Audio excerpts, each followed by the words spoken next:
சுந்தர், நகையெல்லாம் கண்காட்சியில் வைக்கிற மாதிரி வச்சிட்டு இருக்காங்க. எதுக்குன்னு தெரியலையேப்பா. என்கிட்ட இவ்வளோ நகைங்க இருக்கு, உங்ககிட்ட என்ன இருக்குன்னு கேட்க போதோ.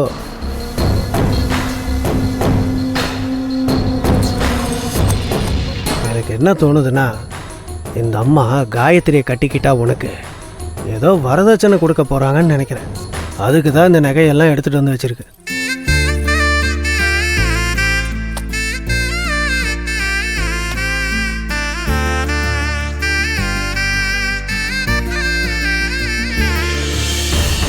காயத்ரி என்ன பெத்த பொண்ணா வரதட்சணைலாம் கொடுக்க?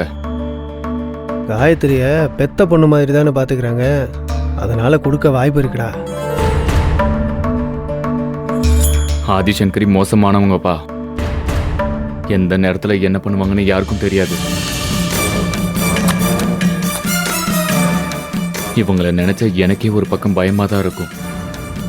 இந்த கல்யாணம் முடிகிற வரைக்கும் எந்த நேரத்தில் இந்த அம்மா கவுத்துருமோன்னு பக்கு பக்குன்னு தான் இருக்குப்பா.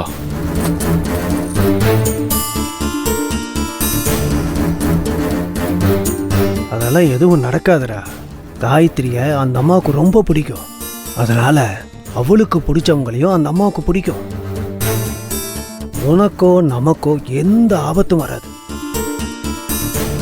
எனக்கும் அந்த நம்பிக்கை இருக்குப்பா. ஆனா அந்த காயத்ரி எந்த நேரத்திலையும் உள்ள புகுந்து கெடுத்துருவா. அதனால நம்ம கொஞ்சம் ஜாக்கிரதையா தான் இருக்கணும்ப்பா.